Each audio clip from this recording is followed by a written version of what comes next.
அடுத்த ஒரு கேள்வி என்ன கேட்குறாங்கன்னா,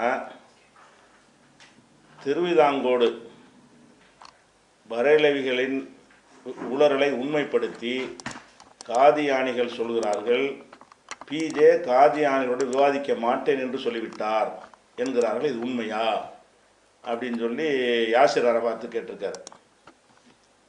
அதாவது திருவிதாங்கோட்டில் ஒரு விவாதம் நடந்துச்சு பரேலவிகளோட. அப்போ பரேலவிகள் விவாதம் பண்ணும்போது காதியானியோட நான் விவாதம் பண்ணியிருந்தேன் 9 நாள். அதை அவர் பேசுவார். 9 நாள் காதியானிட்ட விவாதம் நடந்ததை பற்றி பேசுவார்.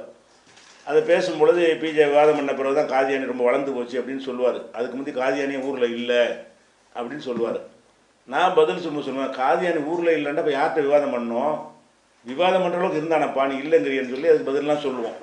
இந்த விவாதத்தினுடைய அந்த கிளிப்பிங்கை போட்டது கீழே இந்த காதியானிகள் என்ன கமாண்ட் பண்ணுறாங்கன்னு கேட்டால், காதியானின்னா விவாதிக்க மாட்டேன்னு பிஜே சொல்லிட்டார், பயந்துறாரு தெரியுமா அப்படின்ற மாதிரி என்ன செய்கிறாங்கன்னா ஒரு கமாண்டை போட்டு அதை பரப்பி கொண்டிருக்கிறார்கள். காதியானிகளை நாம் விவாதத்துக்கு அழைச்சி அவங்க ஓடிக்கொண்டிருக்கிறார்கள் என்பதுதான் உண்மை. பல ஊர்களில் அவங்க வருவாங்க, இந்த காதியானி வேஷம் போட்டு வரும்பொழுது பன்ருட்டியில், கடலூர் மாவட்டத்தில் 2-3 ஊர்களில் உடனே நம்ம மக்கள் அங்கே அனுப்பிவிட்டோம். போய் நுழைஞ்சு சட்டையை பிடிச்சி விவாத ஒப்பந்தம் போட சொல்லுது. நான் தான் வருவேன்னு சொல்லு. நான் டிஎன்ஜே தலைவராக இருக்கும் பொழுது பிஜே வருவார் ஒப்பந்தம் போடுவதற்கு, நீ இங்கே உட்காருன்னு சொல்லி ஆளை படித்து நிப்பாட்டுங்கிற அளவுக்கு நம்ம பேசணுன்னா ஓடி போயிட்டாங்க. அதுக்கப்புறம் வரவே இல்லை. அந்த பக்கமே எட்டி பார்க்கல. அந்த விவாதம் என்று சொல்லி நான் தான் அழைத்து கொண்டிருக்கிறேன், ஓடிக்கொண்டிருக்கிறாங்களே தவிர அவங்க என்ன செய்யலை, விவாதத்துக்கு அழைச்சி நான் மாட்டேன்னு சொல்லிட்டேங்கிறாங்க. மாட்டேன்னா சொல்ல கிடையாது. விவாதம்னா நம்ம நீங்கள் ஏற்கனவே சொன்ன விவாதத்துக்கு இத்தனை வருஷம் ஓடி போச்சு. எந்த வருஷம் நடந்துச்சது காதியானி விவாதம்? எப்படி 20 வருஷத்துக்கு மேலே இருக்கும். 20 ஆண்டுகள் ஆச்சுல.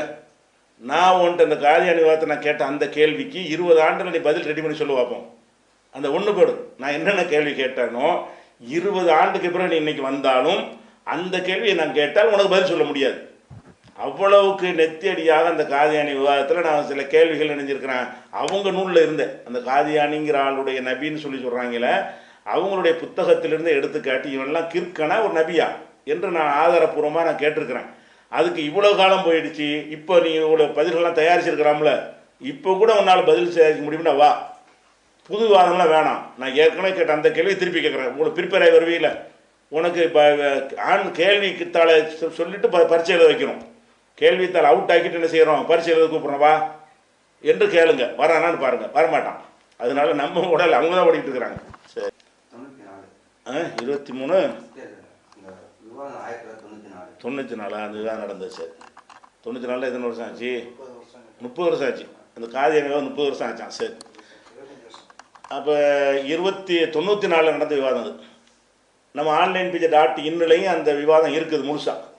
காதியானுடைய விவாதம் என்பது நம்ம onlinepj.in போனீங்கன்னு சொன்னால் 3 தலைப்பில் மிர்சா குலாம் இந்த நபியா பொய்யனா என்கிற ஒரு தலைப்பு, ஈசா நபி மரணித்து விட்டார்களாங்கிற தலைப்பு, நபிகள் நாயகத்துக்கு பிறகு நபி வர முடியுமான்னு ஒரு தலைப்பு, 3 தலைப்புகளில் அந்த விவாதம் நடந்திருக்கிறது. 3 தலைப்புகளுமே நீங்கள் என்ன செய்யலாம், அந்த onlinepj.in நீங்கள் பார்த்து கொள்ளலாம். அவங்க வெளியிடவே இல்லை பயந்துக்கிட்டு.